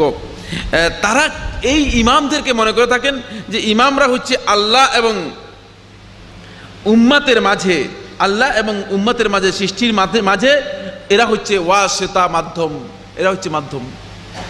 এই মাধ্যমের কথা আমরা যদি সুফিবাদের আকীদার মধ্যে আসি তখন আমরা পাবেন সুফিরা মনে করে থাকে তাদের পীর, তাদের বুজুর্গ, তাদের কুতুব, তাদের তথাকথিত যারা আছে এই সমস্ত ব্যক্তিরা হচ্ছে আল্লাহ এবং বান্দার মাঝে মাধ্যম, বলে যে এদেরকে মাধ্যম হিসেবে আমরা গ্রহণ করেছি।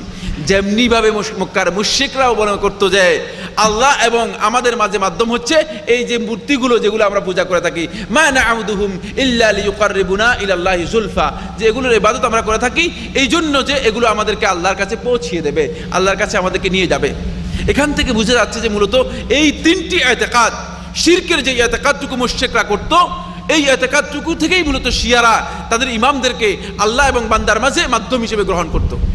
আবার এই ইতিকাদের উপর নির্ভর করেই মূলত সুফিবাদীরা তাদের ওলি এবং কুতুব, তাদের তথাকথিত পীর এবং বুজুর্গদেরকে তারা আল্লাহ এবং বান্দার মাঝে মাধ্যম হিসেবে গ্রহণ করে থাকে। শিয়াদের আরেকটি ইতিকাদ হচ্ছে তাদের ইমাম যারা আছেন তারা মাসুম, এবং তারা শুধু মাসুম বা নিষ্পাপ নয়, মাসুম হচ্ছে নিষ্পাপ, শুধু মাসুম বা নিষ্পাপ নয়, তারা মাসুম এবং তারা গায়েব জানতেন, তারা গায়েব জানতেন। এবং আপনি দেখতে পাবেন এই আকীদার সাথে সামঞ্জস্যপূর্ণ সুফিবাদীদের আকীদা। সুফিবাদী দর্শনে যারা বিশ্বাসী তারা মনে করেন যে এমন আল্লাহ রাসূল সাল্লাল্লাহু আলাইহি ওয়াসাল্লাম গায়েব জানতেন, এবং আল্লাহ রাসূল সাল্লাল্লাহু আলাইহি ওয়াসাল্লাম গায়েব জানতেন এই কথা কেন বলেন? যাতে করে তাদের পীর সাহেবদের জন্য, তাদের বুজুর্গদের জন্য গায়েব জানার বিষয়টি সাব্যস্ত করা যায়। যদি আল্লাহ রাসূল সাল্লাল্লাহু আলাইহি ওয়াসাল্লাম গায়েব জানেন না এই কথা বলেন, তাহলে তো আর তথাকথিত পীর সাহেব, তথাকথিত বুজুর্গ, তথাকথিত ওলি গায়েব জানেন এ কথা বলার কোনো সুযোগ নেই। যেহেতু রাসূলই গায়েব জানতেন না, তাহলে এরা গায়েব জানবেন কোত্থেকে? এই জন্য তারা আস্তে আস্তে করে গায়েবকে বন্টন করে দিয়ে আসতেছে, যে রাসূল গায়েব জানতেন, ইমামরাও গায়েব জানে, এবং ওলি কুতুব যারা আছে এরা সবাই গায়েব জানে, এবং একই সূত্রে গাথা। এই পুরা আকীদাটুকু, পুরা ইতিকাদটুকু একই সূত্রে গাথা, এবং একই সূত্রেই মূলত এই আকীদাটুকু হয়েছে। এই আকীদা তারা পোষণ করতেন। শিয়াদের আরেকটি আকীদা হচ্ছে তারা এই কথা মনে করে থাকেন যে শিয়া আল কুলাইনি তার কিতাবের মধ্যে, কিতাবুর রাউদার মধ্যে এবং কাফির মধ্যে উল্লেখ করেছেন, কাফির 8 নম্বর খণ্ডের 210 নম্বর পৃষ্ঠায় তিনি উল্লেখ করেছেন, ইন্নাল কাওয়াকিব ওয়ান নুজুম লাহা তাসিরুন, ইন্নাল কাওয়াকিব ওয়ান নুজুম লাহা তাসিরুন ফি সাআদাতি ওয়াশ শাকাওয়া ওয়া ফি দুখুলিল জান্নাতি ওয়ান নার।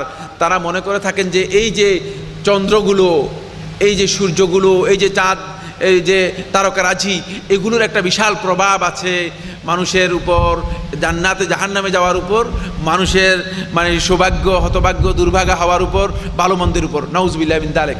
এটা কুলাইনি তার কিতাবুল কাফির মধ্যে উল্লেখ করেছেন, এবং এই ইতিকাদও শিয়ারা পোষণ করে থাকেন। শিয়াদের আরেকটি ইতিকাদ হচ্ছে, সেটি হলো আলী ইবনে আবি তালেব রাদিয়াল্লাহু তাআলা সম্পর্কে তারা ইতিকাদ করেন যে আলী ইবনে আবি তালেব রাদিয়াল্লাহু তাআলা আনহু তিনি মূলত আবার প্রত্যাবর্তিত ফিরে আসবেন। শিয়া গ্রুপের একটা আকীদা এটাও রয়েছে যে এটাকে রাজআ বলা হয় থাকে, যে আলী ইবনে আবি তালেব রাদিয়াল্লাহু তাআলা আনহু আবার ফিরে আসবেন, এবং ফিরে এসে আলী ইবনে আবি তালেব রাদিয়াল্লাহু তাআলা আনহু যে সমস্ত বিষয়গুলো অমীমাংসিত আছে তারা মনে করে থাকেন, সেই অমীমাংসিত বিষয়গুলো তিনি মীমাংসা করবেন এবং তাদেরকে সেই সমস্ত ব্যাপারে দিক নির্দেশনা করবেন। এরপরে শিয়াদের আরেকটি অন্যতম আকীদা হচ্ছে তারা উসুলুল কাফির 1 নম্বর খণ্ডের মধ্যে তাদের উল্লেখ করেছেন আলী ইবনে আবি তালেব রাদিয়াল্লাহু তাআলা আনহু ইউহিল মাউতা, মৃতদেরকে তিনি জীবিত করতে পারেন, মৃতদেরকে তিনি জীবিত করতে পারতেন, তাদের এই আকীদা ছিল। এরপরে আরেকটি আকীদার মধ্যে শিয়াদের উসুলুল কাফির মধ্যে সেটা উল্লেখ করা হয়েছে। তিনি বলেন, তারা বলে থাকেন যে আল্লাহ রাব্বুল আলামিন দুনিয়ার আসমানে, এটা সিফাতের ব্যাপারে তারা বলেছেন, আল্লাহ রাব্বুল আলামিন দুনিয়ার আসমানে নেমে আসেন। এটি আল্লাহ রাব্বুল আলামিনের সিফাতে খাবরিয়ার মধ্যে একটি অন্যতম বিষয়, সিফাতে খাবরিয়া আল ফাইলিয়ার মধ্যে একটি, যে আল্লাহ সুবহানাহু ওয়া তাআলা দুনিয়ার আসমানে নেমে আসেন। আপনারা জানেন কিনা, রাতের যখন শেষ প্রহর, শেষ তৃতীয়াংশ আসে, তখন আল্লাহ সুবহানাহু ওয়া তাআলা দুনিয়ার আসমানে নেমে আসেন, বান্দাদেরকে বলেন তোমাদের মধ্যে কে আছে আমার কাছে চাইবে আমি তাকে দেব, কে আছে আমার কাছে ক্ষমা প্রার্থনা করে আমি তাকে ক্ষমা করব। এভাবে আল্লাহ সুবহানাহু ওয়া তাআলা দুনিয়ার আসমানে নেমে আসেন। যখন ইয়ামে আরাফা হয়ে থাকে, আরাফার দিন হয়ে থাকে, তখন আল্লাহ সুবহানাহু ওয়া তাআলা দুনিয়ার আসমানে নেমে আসেন এবং এই ফেরেশতাদেরকে বলেন যে তারা কি চায়, মা আরাদা হাউলা, তারা কি চাচ্ছে। ফেরেশতারা বলে তারা ক্ষমা চায়, আল্লাহ তাআলা বলেন কাদ গাফারতু লাহুম, তাদের সবাইকে আমি ক্ষমা করে দিলাম। এভাবে আল্লাহ রাব্বুল আলামিন আল্লাহর বান্দাদেরকে ক্ষমা করে দেন এবং দুনিয়ার আসমানে নেমে আসেন। তখন শিয়ারা তার উসুলুল কাফির মধ্যে উল্লেখ করেন, বলেন যে এই ইতিকাদ যারা পোষণ করে যে আল্লাহ তাআলা নেমে আসেন, আলী ইবনে আবি তালেব রাদিয়াল্লাহু তাআলা আনহু আবার দুনিয়াতে এসে এটি ফয়সালা করবেন, এই কথা কুফরি। অর্থাৎ আল্লাহ রাব্বুল আলামিনের এই সমস্ত সিফাতে ফাইলিয়া যেগুলো আছে, ফাইলিয়া আল খাবারিয়া যেগুলো আছে, এগুলোকে তারা অস্বীকার করেছে এবং প্রায় সবগুলো সিফাতকে তারা অস্বীকার করেছে। শিয়াদের আরেকটি গুরুত্বপূর্ণ ইতিকাদ হচ্ছে যেটা, সেটা হলো শিয়ারা কোরআনের ক্ষেত্রে যেমনিভাবে কোরআনকে অস্বীকার করে থাকে, তেমনিভাবে রাসূলুল্লাহ সাল্লাল্লাহু আলাইহি ওয়াসাল্লামের হাদিসকে তারা মোটেই মানে না। এই উম্মার কাছে, গোটা মুসলিম উম্মার কাছে হাদিসের অন্যতম মৌলিক যেই 6টি কিতাব, এটাকে আল কুতুবুস সিত্তা বলা হয় থাকে, সহিহ বুখারী, সহিহ মুসলিম, সুনান আবু দাউদ, সুনান তিরমিজি, সুনান নাসাই, সুনান ইবনে মাজাহ, এই 6টি কিতাব, এবং এর সাথে ইনক্লুড হয়েছে মুসনাদ আহমদ, সুনান আদ-দারিমি, মুয়াত্তা মালিক। এই যে হাদিসের গুরুত্বপূর্ণ যে 9টি কিতাব বা 6টি কিতাব রয়েছে, এই এক কিতাবের একটি কিতাবকেও তারা গ্রহণযোগ্য কিতাব হিসেবে গ্রহণ করে না, এমনকি সহিহ বুখারীকেও তারা গ্রহণযোগ্য কিতাব হিসেবে গ্রহণ করে না। এখান থেকে প্রমাণিত হচ্ছে তাহলে আপনি হাদিস পাবেন কোথায়, হাদিস কিভাবে আপনি গ্রহণ করবেন। শিয়ারা মূলত সত্যিকার অর্থে রাসূলুল্লাহ সাল্লাল্লাহু আলাইহি ওয়াসাল্লামের হাদিসকে গ্রহণ করে না, হাদিসকে তারা মানে না, হাদিসকে তারা অস্বীকার করে। শুধু তাই নয়, হাদিসের ক্ষেত্রে তাদের এই বক্তব্য হলেও যে হাদিস কিছু মানে কিছু মানে না, তাই নয়, বরং শিয়াদেরকে আমরা লক্ষ্য করেছি আল্লাহ রাসূল সাল্লাল্লাহু আলাইহি ওয়াসাল্লামের সাহাবীদের ক্ষেত্রে তাদের আকীদা কি, সাহাবীদের ক্ষেত্রে তাদের আকীদা হচ্ছে তারা আল্লাহ রাসূল সাল্লাল্লাহু আলাইহি ওয়াসাল্লামের সাহাবীদেরকে গালিগালাজ করে, এবং কুলাইনি তার আল কাফিতে এই কথা স্পষ্ট করে উল্লেখ করেছে। এবং শিয়া ইমামিয়াদের সকলের ইতিকাদ হচ্ছে এটি যে রাসূলুল্লাহ সাল্লাল্লাহু আলাইহি ওয়াসাল্লামের সাহাবীদের মধ্য থেকে 3 জন ছাড়া আর বাকি সমস্ত সাহাবী মুরতাদ হয়ে গিয়েছে, সবাই কাফের হয়ে গিয়েছিল এবং সবাই কাফের, নাউযুবিল্লাহি মিন যালিক। এই 3 জন হচ্ছে মিকদাদ ইবনে আসওয়াদ, আরেকজন হচ্ছে আবু যর রাদিয়াল্লাহু তাআলা আনহু, আরেকজন হচ্ছে সালমান আল ফারসি রাদিয়াল্লাহু তাআলা আনহু। এই 3 জনকে বাদ দিয়ে আর সমস্ত সাহাবীদেরকে তারা কাফের মনে করে থাকে। এমনকি আয়েশা রাদিয়াল্লাহু তাআলা আনহাকে অত্যন্ত নিকৃষ্টতম বৈশিষ্ট্য দিয়ে তাকে অত্যন্ত খারাপ বক্তব্য দেওয়া হয় থাকে, যেটি আপনারা অনেকেই জানেন। তার সম্পর্কে তহমত দেওয়া হয় থাকে, ব্যভিচারের তহমত দিয়ে তাকে বেশ্যা হিসেবে তারা আখ্যায়িত করে থাকে। এখান থেকে যেটা বোঝা যাচ্ছে যে আল্লাহ রাসূল সাল্লাল্লাহু আলাইহি ওয়াসাল্লাম সাহাবীদের সম্পর্কে কত নিকৃষ্টতম আকীদা এই শিয়ারা পোষণ করে থাকে, এটি আমাদের কাছে স্পষ্ট। এই প্রসঙ্গে আমি একটি আমার ঘটনা বলবো। মানে আমি একটি ইন্টারন্যাশনাল কোর্সে লেবাননে গিয়েছিলাম 15 দিনের জন্য। তো লেবাননে আমি গেলাম, তখন লেবানন মানে বৈরুত শহর ঘোরার জন্য আমি বের হলাম। আমার সাথে আমার এক বন্ধু ছিল বাংলাদেশি, সেই সহ আমি বের হলাম। বের হওয়ার পরে আমরা একটা দোকানের মধ্যে ঢুকলাম। দোকানের মধ্যে ঢুকার পরে সেই লোকটাকে দেখতে পেলাম। সে দেখেই আমরা বুঝতে পেরেছি পুরা এলাকাটাই শিয়া, এবং শিয়া ইমামিয়াদের অত্যন্ত কঠিনপন্থী কট্টরপন্থী শিয়া যারা আছে, সেই লোক আমাদের সাথে কথা বললো, বাংলাদেশি পরিচয় দিলাম। আমরা যখন বললাম তখন বললো তোমরা মাশাআল্লাহ, তোমরা তো আরবদের মতো আরবি বলতেছো, তোমরা কোত্থেকে এসেছো? তো আমরা বললাম যে আমরা বাংলাদেশ থেকে এসেছি, এখানে কোর্সে এসেছি। এই কথার পরে কোনো ধরনের মোকাদ্দেমা, ইন্ট্রোডাকশন, ভূমিকা না দিয়ে ওই লোক আমাদেরকে বলল যে আমি যদি কোরআন এবং হাদিসের মাধ্যমে তোমাদেরকে প্রমাণ করতে পারি যে ওমর ইবনুল খাত্তাব রাদিয়াল্লাহু তাআলা আনহু তিনি জাহান্নামী, তাহলে তোমরা আমাকে কি দিবে? আমরা আশ্চর্যান্বিত হয়ে গেলাম। সাথে সাথে সে তার রিমোট দিয়ে চ্যানেল চলতেছিল, চ্যানেলে ওপেন করলো একটা চ্যানেল, আমেরিকা থেকে প্রকাশিত একটা চ্যানেল, আলুল বাইত চ্যানেলের নাম, এবং কমপ্লিট পরিপূর্ণ আরবি চ্যানেল। এই চ্যানেল বের করলো, চ্যানেল দিয়ে আমাদেরকে দেখালো শুধু ওমর ইবনুল খাত্তাব রাদিয়াল্লাহু তাআলা আনহুকে গালিগালাজ করতেছে, যেখানে আমিরুল মুমিনিন লেখা আছে সেখানে আমিরুল ফাসিকিন পড়তেছে, আমাদের সামনে পড়তেছে। এই জন্য শিয়ারা অত্যন্ত জঘন্য, অত্যন্ত জঘন্য। আমরা তাৎক্ষণিকভাবে সেখান থেকে বললাম যে তোমার সাথে আমাদের অতিরিক্ত কথা বলার প্রয়োজন আছে বলে আমরা মনে করি না, এ কথা বলেই আমরা উঠে চলে আসলাম। কারণ আমরা মনে করেছি যে সেখানে আর কথা বললে সমস্যা তৈরি হতে পারে। তো এই জন্য আমি বলতেছিলাম যে তারা যে এই আকীদা পোষণ করে, এটি বাস্তব তাদের সাথে আলোচনা করার পরে, তাদের সাথে বক্তব্য দেওয়ার পরে এটি আমাদের সাথে বিভিন্ন সময় বিভিন্ন ক্ষেত্রে আমাদের কাছে এই বিষয়গুলো প্রমাণিত হয়েছে এবং আমরা এগুলো দেখতে পেয়েছি। আমি শিয়াদের আর দুটি পয়েন্ট আলোচনা করেই আমার বক্তব্য, যেহেতু সময় শেষ হয়ে গেছে, কনক্লুশনে যাওয়ার জন্য চেষ্টা করব। খুমাইনি তার কিতাবের মধ্যে লিখেছেন, খুমাইনি সম্পর্কে আপনারা জানেন, খুমাইনির একটা কিতাব আছে কিতাবুল হুকুমা আল ইসলামিয়া, ইসলামিক রাষ্ট্র নাম দিয়ে এই কিতাবের প্রচার করেছে। এই কিতাবের নাম হচ্ছে কিতাবুল হুকুমা আল ইসলামিয়া। এই কিতাবের 52 নম্বর পৃষ্ঠার মধ্যে আয়াতুল্লাহ খুমাইনি তাদের বক্তব্যের মধ্যে বলেছেন, ইন্না লিআইম্মাতিনা মাকামান লা ইয়াবলুগুহু মালাকুন মুকাররাব ওয়ালা নাবিয়্যুন মুরসাল। আমাদের ইমামদের আল্লাহ রাব্বুল আলামিনের কাছে এমন মর্যাদা, স্টেজ রয়েছে, স্তর রয়েছে, যেখানে কোনো নৈকট্যপ্রাপ্ত ফেরেশতাও পৌঁছতে পারবে না, কোনো নবীও পৌঁছতে পারবে না, কোনো নবী এবং রাসূল পৌঁছতে পারবে না। মানে তাদের ইমামদের মর্যাদা হচ্ছে নবী এবং রাসূলদের উপরে, তাদের ইমামদের মর্যাদা হচ্ছে নবী এবং রাসূল সকলের উপরে। এখান থেকে বোঝা যাচ্ছে যে ইমামদের ব্যাপারেও তাদের বক্তব্য ছিল মূলত ইমামরা নবী এবং রাসূলদের চেয়েও বেশি মর্যাদাপূর্ণ, এবং এই আকীদা তারা সবাই পোষণ করত। আসুন সম্মানিত উপস্থিতি, সুধী মণ্ডলী, এই বিষয় সম্পর্কে মূলত অনেক দীর্ঘ আলোচনার কথা রয়েছে। আমি সব বিষয় আপনাদেরকে দৃষ্টি আকর্ষণ করতে পারবো না, যেহেতু আমার সময় শেষ হয়ে গেছে। সময়ের দিকে আমি সময়কে সামনে রেখে কয়েকটি কথা আমি আপনাদের সামনে পেশ করার জন্য চেষ্টা করব।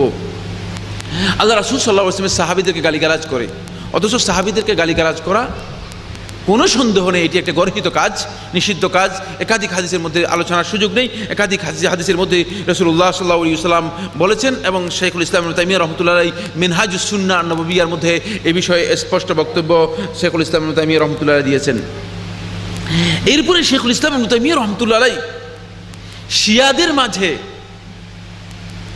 এবং ইহুদিদের মাঝে আকীদাগত দিক থেকে যেই সমস্ত সামঞ্জস্যতা রয়েছে, এই সামঞ্জস্যতাগুলো শাইখুল ইসলাম ইবনে তাইমিয়া রাহমাতুল্লাহ আলাইহি সর্বমোট 7টি পয়েন্টে উল্লেখ করেছেন। এই পয়েন্টগুলো আমি আপনাদের সামনে তুলে ধরবো, এরপর আমার বক্তব্য শেষ হয়ে যাবে। প্রথম পয়েন্ট, শাইখুল ইসলাম ইবনে তাইমিয়া রাহমাতুল্লাহ আলাইহি বলেন, শিয়ারা যেভাবে মনে করে থাকে যে ইহুদিরা যেমনিভাবে মনে করে থাকে যে দাউদ আলাইহিস সালাতু ওয়াস সালামের ফ্যামিলি ছাড়া, পরিবার ছাড়া আর কারো অধিকার নেই রাজত্ব লাভ করার। রাজত্বের একমাত্র অধিকারী কারা? দাউদ আলাইহিস সালাতু ওয়াস সালামের বংশধর যারা, তারা। ঠিক অনুরূপভাবে শিয়ারা মনে করে থাকে যে ইমামতের অধিকার কেবলমাত্র আলী ইবনে আবি তালেব রাদিয়াল্লাহু তাআলা আনহুর সন্তান সন্ততি, আর আলী ইবনে আবি তালেব রাদিয়াল্লাহু তাআলার সন্তানদের মধ্যে শুধুমাত্র হুসাইন ইবনে আলী রাদিয়াল্লাহু তাআলার সন্তানদের মধ্যেই থাকবে, এছাড়া আর কারো অধিকার নেই ইমামতের। এই দিক থেকে শিয়াদের সাথে, ইহুদিদের সাথে আকীদাগত দিক থেকে একটা সামঞ্জস্যতা রয়েছে। দ্বিতীয় পয়েন্টটি হচ্ছে, ইহুদিরা মনে করে থাকে যে লা জিহাদা ফি সাবিলিল্লাহি হাত্তা ইয়াখরুজাল মাসিহুদ দাজ্জাল ওয়া ইয়ানজিলাস সাইফ। ইহুদিরা মনে করে থাকেন মাসিহ দাজ্জাল যখন আসবে তখনই শুধুমাত্র জিহাদ থাকবে, এছাড়া আর জিহাদের কোনো সুযোগ নেই। ঠিক অনুরূপভাবে এই শিয়ারা মনে করে থাকে লা জিহাদা ফি সাবিলিল্লাহি হাত্তা ইয়াখরুজাল মাহদি ওয়া ইউনাদি মুনাদিম মিনাস সামা। ততক্ষণ পর্যন্ত আর জিহাদ নেই যতক্ষণ পর্যন্ত ওই মাহদি আল মুনতাজার, যার কথা বলেছিলাম, কত নম্বর 12তম ইমাম, ওই 12তম ইমাম যতক্ষণ পর্যন্ত সরদাবে সামুরা থেকে বেরোয় না আসবে ততক্ষণ পর্যন্ত আর কোনো জিহাদ নেই। ওই ইমাম বেরিয়ে আসবেন, ওই ইউনাদি মুনাদি মিনাস সামা, আসমান থেকে আহ্বানকারী। এই আহ্বানকারী কে? আলী ইবনে আবি তালেব। তাদের বক্তব্য হচ্ছে আসমান থেকে আহ্বানকারী বলবে, হ্যাঁ মাহদি তোমাদের কাছে এসে গিয়েছে, তোমরা তার আনুগত্য করো, জিহাদ করো তার সাথে। তখনই শুধু জিহাদ করতে হবে, এছাড়া আর জিহাদ নেই। শাইখুল ইসলাম ইবনে তাইমিয়া রাহমাতুল্লাহ 3 নম্বর যে পয়েন্টটি বলেন সেটা হচ্ছে এই, ইহুদিরা সলাতকে তাদের গুরুবুশ শামসের পরে, সূর্যাস্তের পরে এই সলাতকে তাদের উপর কি করা হয়েছিল, অবধারিত করে দেওয়া হয়েছিল। মাগরিবের সলাত সূর্যাস্তের পর না, সূর্যাস্তের অনেক পরে, সূর্যাস্তের পরপরই মাগরিবের সলাত, যখনই সূর্যাস্ত যাবে তখনই মাগরিবের সলাত। ইহুদিরা এই সলাতকে তাখির করতে করতে, ডিলে করতে করতে করতে করতে ইলাস্তিবাকি নুজুম, একেবারে তারকা উদিত হয়, তারকা মানে উদিত হয় অস্ত যাবে যাবে এমন এক সময় পর্যন্ত তারা ডিলে করত। ঠিক অনুরূপভাবে শিয়ারা ইফতার এবং মাগরিবকে ডিলে করতে করতে একেবারে রাতের একটা বিশেষ অংশের মধ্যে নিয়ে যায়, একেবারে যখন তারকা রাজি উদিত হয় থাকে ততক্ষণ পর্যন্ত তারা ইফতারকে ডিলে করে থাকে। সম্মানিত সুধী মণ্ডলী, ইফতারের মধ্যে বড় বিশাল বিভ্রান্তি আজকে আমাদের সমাজের মধ্যে রয়েছে। শিয়াদের এই আকীদার উপর ভিত্তি করে সুন্নাহর অনুসারী লোকদের মধ্যেও বর্তমানে একদল লোক তাদের ইফতারকে পিছিয়ে দিয়ে থাকে, ঠিক কিনা? এবং তারা সময় মতো ইফতার করে না। গুরুবুশ শামসের পরে, সূর্য অস্ত যাওয়ার পরপরই তারা ইফতার করে না, তারা অপেক্ষা করতে থাকে। কেউ অপেক্ষা করে যে 5 মিনিট একটু এহতিয়াত করি, সতর্কতা অবলম্বন করি, কেউ মনে করেন যে 10 মিনিট একটু সতর্কতা অবলম্বন করি। একদল বেরিয়ে আসছে, তারা বলছে যে যেহেতু আল্লাহ তাআলা কোরআনের মধ্যে বলেছেন হুম্মা আতিম্মুস সিয়ামা ইলাল লাইল, অতঃপর তোমরা রাত্র পর্যন্ত তোমাদের সিয়ামকে পরিপূর্ণ করো, রাত না হওয়া পর্যন্ত অন্তপক্ষে 30 মিনিট পর্যন্ত অপেক্ষা করতে হবে, রাত পরিপূর্ণ হলে তারপরে ইফতার করবে। আছে কিনা আমাদের সমাজের মধ্যে? এবং একটা বিশাল বিভ্রান্তি আমাদের সমাজের মধ্যে ব্যাপকভাবে বিস্তার করার জন্য, ব্যাপকভাবে এই বিভ্রান্তি ছড়িয়ে দেওয়ার জন্য চেষ্টা করা হচ্ছে। শাইখুল ইসলাম ইবনে তাইমিয়া রাহমাতুল্লাহ আলাইহি আরেকটি পয়েন্ট আলোচনা করেন। তিনি বলেন ইহুদিরা তাওরাতকে, আল্লাহ তাআলা কোরআনে কারীমের মধ্যে বলেছেন হাররাফুত তাওরাত, তাওরাতকে তারা বিকৃত করেছে, আর শিয়ারা কোরআনে কারীমকে বিকৃত করেছে। শিয়াদের তাফসীর যদি, যেই তাফসীর শিয়ারা লিখেছে আল মিজান, এই তাফসীর যদি আপনারা কেউ পড়েন তাহলে দেখবেন যে কোরআনে কারীমের যে বক্তব্য আল্লাহ রাব্বুল আলামিন দিয়েছে তার সাথে তাদের এই বক্তব্যের সাথে কোনো মিল নেই। তারা নিজেদের ইচ্ছা মতো কোরআনে কারীমকে তাহরিফ করে নিয়েছে, বিকৃত করে নিয়েছে। শুধু তাহরিফ করেই শেষ করে নাই, বরং কোরআনে কারীমের মধ্যে সংযোজন করার জন্য চেষ্টা করেছে এবং কোরআনে কারীমের অপরিপূর্ণতার কথা তারা বলেছে এবং তারা দাবি করেছে যে এই কোরআন অপরিপূর্ণ, এর মধ্যে কয়েকটি সূরা নেই। তোমরা একটা সূরা এখানে আমি নিয়ে এসেছিলাম, সময়ের কারণে আপনাদেরকে পড়ে শোনাতে পারলাম না। সূরাতুল ওয়ালায়া, আলী ইবনে আবি তালেব রাদিয়াল্লাহু তাআলা ওলি যে হয়েছেন রাসূলুল্লাহ সাল্লাল্লাহু আলাইহি ওয়াসাল্লামের পক্ষ থেকে, সেই সূরা আমি আপনাদের সামনে নিয়ে আসছিলাম যাতে করে আপনারা জানতে পারতেন, কিন্তু সময়ের কারণে আমরা সেটি বলতে পারবো না। সর্বশেষ আরেকটি পয়েন্টটি নিয়ে আমি আপনাদের সাথে কথা বলবো। সেই পয়েন্টটি, এটি আরও গুরুত্বপূর্ণ পয়েন্ট। শাইখুল ইসলাম ইবনে তাইমিয়া রাহমাতুল্লাহ মিনহাজুস সুন্নাহ নববিয়ার 1ম খণ্ডের 8ম পৃষ্ঠায় এই বিষয় সম্পর্কে বর্ণনা করেছেন। তিনি বলেছেন এই পয়েন্টটি হচ্ছে ইহুদি এবং খ্রিস্টানদের চেয়ে, মানে ইহুদি এবং খ্রিস্টানদের উপর, শিয়াদের উপর ইহুদি এবং খ্রিস্টানদেরকে দুইটি কারণে, দুইটি বৈশিষ্ট্যের কারণে ইহুদি এবং খ্রিস্টানদেরকে প্রাধান্য দেওয়া হয়েছে। অর্থাৎ ইহুদিরা খ্রিস্টানরা শিয়াদের চেয়ে উত্তম দুইটি কারণে। এটা খুবই ইম্পর্টেন্ট বিষয়। একটি কারণ হচ্ছে ইহুদি এবং খ্রিস্টানদেরকে যদি ইহুদিদেরকে জিজ্ঞেস করা হয় যে মান খায়রু আহলি মিল্লাতিকুম, তোমাদের মিল্লাতের মধ্যে, তোমাদের ধর্মের মধ্যে কে সবচেয়ে শ্রেষ্ঠ ব্যক্তি, তখন ইহুদিরা বলবে আসহাবু মুসা, মুসার অনুসারী যারা তারা। খ্রিস্টানরা বলবে আসহাবু ঈসা, ঈসার অনুসারী যারা তারা। আর যদি শিয়াদেরকে জিজ্ঞেস করা হয় যে তোমার এই মিল্লাতের মধ্যে, তোমার এই দ্বীনের মধ্যে সবচেয়ে বেশি ভালো মানুষ কারা, তখন তারা, সবচেয়ে বেশি নিকৃষ্ট মানুষ কারা, তখন তারা বলবে আসহাবু মুহাম্মদ সাল্লাল্লাহু আলাইহি ওয়াসাল্লাম, নাউযুবিল্লাহি মিন যালিক, যে মুহাম্মদ সাল্লাল্লাহু আলাইহি ওয়াসাল্লামের অনুসারী যারা ছিল, সাহাবী যারা ছিল, এরা হচ্ছে এই উম্মতের মধ্যে সবচেয়ে বেশি নিকৃষ্ট। তাহলে ইহুদি এবং খ্রিস্টানদের চেয়ে তারা নিকৃষ্ট নয়? ইহুদি এবং খ্রিস্টানদের চেয়ে নিকৃষ্ট, ইহুদি এবং খ্রিস্টানদের চেয়ে নিকৃষ্ট। এরপরে ইহুদি এবং খ্রিস্টানরা, শাইখুল ইসলাম ইবনে তাইমিয়া রাহমাতুল্লাহ আলাইহি বলেন, তাওরাত এবং ইনজিলের মধ্যে তারা নিজেদের পক্ষ থেকে সংযোজন করে, তাওরাত এবং ইনজিলের মধ্যে বৃদ্ধি করেছে এবং বিকৃত সাধন করেছে। কিন্তু তাওরাত এবং ইনজিল অপরিপূর্ণ, এটি অপরিপূর্ণ আল্লাহর পক্ষ থেকে কিতাব, এই কথা তারা কখনো স্বীকার করে না, এটা কখনো স্বীকার করে না। কিন্তু আজকে শুধুমাত্র এই শিয়া গোষ্ঠী তাদের আকীদার মাধ্যমে এই কথা দাবি করে যাচ্ছে এই পৃথিবীর মানুষের কাছে, মুসলমানদের কাছে, যে কোরআন অপরিপূর্ণ, কোরআনের মধ্যে পরিপূর্ণতা নেই। কোরআন, যে কোরআন আছে, এই কোরআনের 3 গুণ বেশি কোরআন আমাদের কাছে রয়েছে, 3 গুণ বেশি কোরআন আমাদের কাছে রয়েছে। তাহরিফুল কিতাব নামে তাদের একটি কিতাব আমার কাছে আছে, তারা লিখেছিলেন, এবং সেই কিতাবের মধ্যে তারা স্পষ্ট করে কোরআনে কারীমের বিকৃতি সম্পর্কে অনেক দীর্ঘ আলোচনা করেছে, প্রায় 850 পৃষ্ঠার মতো, 850 পৃষ্ঠার মতো। সম্মানিত উপস্থিতি, আমার আলোচনার সময় শেষ হয়ে গিয়েছে। আমি শুধু আপনাদেরকে দৃষ্টি আকর্ষণ করবো এই কথাটুকু বলে, আহলে সুন্নাত ওয়াল জামাত এই ক্ষেত্রে কি মাওকিফ, কি অবস্থান নিয়েছিলেন। আহলে সুন্নাত ওয়াল জামাত শিয়াদের এই সমস্ত আকীদার ক্ষেত্রে গোটা মুসলিম উম্মাহকে সতর্ক থাকার জন্য, যাতে করে শিয়াদের আকীদার মাধ্যমে বিভ্রান্ত না হয়, এজন্য শিয়াদের আকীদা যুগে যুগে মানুষের কাছে তুলে ধরেছেন। এবং শিয়াদের সহিহ আকীদাগুলো মানুষের কাছে আমাদেরকে তুলে ধরতে হবে এবং জানতে হবে যে সুন্নাহ এবং শিয়ার মধ্যে বিশাল দূরত্ব রয়েছে, অনেক বিরাট তফাৎ রয়েছে। এর মধ্যে কাছাকাছি হওয়ার, ঘনিষ্ঠতা আসার, বন্ধুত্ব আসার সামান্যতম কোনো সুযোগ এর মধ্যে নেই।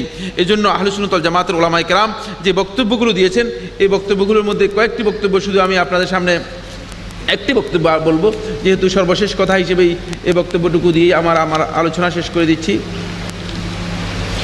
শেখুল ইসলাম ইবনে তাইমিয়া রাহমাতুল্লাহ আলাইহি, এটিও মানহাজুস সুন্নাহ নববিয়ার মধ্যে শেখুল ইসলাম ইবনে তাইমিয়া রাহমাতুল্লাহ আলাইহি বলেন, তিনি বলেন ওয়াকাদ ইত্তাফাকা আহলুল ইলমি বিন নাকলি ওয়ার রিওয়ায়াতি ওয়াল ইসনাদি আলা আন্না আর-রাফিদা আকযাবুত তাওয়াইফ ওয়াল কাযবু ফীহিম কাদীম ওয়া লিহাযা কানা আইম্মাতুল ইসলাম ইউআল্লিমুনা ইমতিয়াজাহুম বিকাসরাতিল কাযিব। শেখুল ইসলাম ইবনে তাইমিয়া রাহমাতুল্লাহ আলাইহি বলেন, আহলে সুন্নাত ওয়াল জামাতের সমস্ত উলামায়ে কেরাম তাদের বর্ণনার মাধ্যমে, তাদের আলোচনার মাধ্যমে, তাদের বিভিন্ন দলিলের মাধ্যমে যুগে যুগে এই কথা প্রমাণ করেছে যে শিয়ারা এই যতগুলো তায়েফা আছে, যতগুলো ফিরকা আছে, যতগুলো গোষ্ঠী আছে, যতগুলো গ্রুপ আছে, দল উপদল আছে, সবচেয়ে মিথ্যুক একটি দল, মিথ্যাবাদী একটি দল। এবং তারা এই মিথ্যা শুধু আল্লাহ এবং তার রাসূলের নামে চালু করেছে তা নয়, তাদের ইমামদের নামেও তারা মিথ্যা চালু করেছে। এবং তাদের এই মিথ্যা অত্যন্ত প্রাচীন, অনেক আগ থেকে চালু হয়েছে। এবং মিথ্যা বলাকে তারা একটি ইবাদত মনে করে থাকে এবং এটাও তাদের একটি আকীদা। এই আকীদার নাম হচ্ছে তাকিয়া। তারা এই তাকিয়ার মাধ্যমে তারা মনে করেন যে মিথ্যা বলাটা হচ্ছে সবচেয়ে বড় ইবাদত। এবং তারা মনে করে থাকেন যে এই তাকিয়ার এতেকাদ বিশ্বাস করবে এবং যে এই তাকিয়া করবে সে আলী ইবনে আবি তালিব রাদিয়াল্লাহু তাআলার সাথে জান্নাতে থাকতে পারবে। এবং এই প্রসঙ্গে তারা তাকিয়ার উপর অনেকগুলো মিথ্যা হাদিস পর্যন্ত বর্ণনা করে থাকে। সম্মানিত উপস্থিতি, তাহলে আমরা বুঝতে পারলাম শিয়াদের যে জঘন্য আকীদা, এই আকীদা আমাদের সমাজের মধ্যে যেভাবে ব্যাপকতা লাভ করছে এবং আমরা যেভাবে অচেতন আছি, এ ব্যাপারে অসচেতন আছি, এ ব্যাপারে আমরা যেভাবে একেবারেই জানার বাহিরে আছি, আমরা যেভাবে খামখেয়ালি করে যাচ্ছি, এভাবে যদি করি তাহলে আস্তে আস্তে করে সুন্নাহর অনুসারী যে সমস্ত ভাইরা রয়েছেন, যাদেরকে সুন্নি বলা হচ্ছে, যারা সুন্নাহর অনুসরণ করতেছে, আস্তে আস্তে তাদের সংখ্যা কমে যাবে। এর দলিল হচ্ছে একবার মিনাতে বাংলাদেশি এক ভাই, তিনি আমেরিকা থেকে এসেছেন এবং তিনি কমপ্লিট শিয়া হয়ে এসেছেন। আমার সাথে তিনি দীর্ঘ 2 ঘন্টা পর্যন্ত বিতর্কে লিপ্ত হলেন, শুধুমাত্র শিয়াদের এই মৌলিক আকীদার বিষয়গুলো নিয়ে, যেহেতু তার মগজকে শিয়া করে দেওয়া হয়েছে। এবং বাংলাদেশের পাবনাতে আমি জানি একজন ইরান থেকে ডক্টরেট করে এসেছে, ডক্টরেট করে এসে শিয়া মতাদর্শ প্রচার করতেছে। সুতরাং শিয়া মতবাদের উপর আমাদের জনগণকে, আমাদের নিরীহ সাধারণ মানুষ যারা আছে তাদেরকে সচেতন করতে হবে, তাদেরকে জানাতে হবে এবং তাদেরকে সতর্ক করতে হবে, যাতে করে তারা এই আকীদা থেকে নিজেদেরকে মুক্ত করতে পারে। আল্লাহ রাব্বুল আলামিন আমাদেরকে শিয়া আকীদা সম্পর্কে বুঝে সেখান থেকে নিজেদেরকে মুক্ত রাখার তৌফিক দান করুন। বলুন আমিন।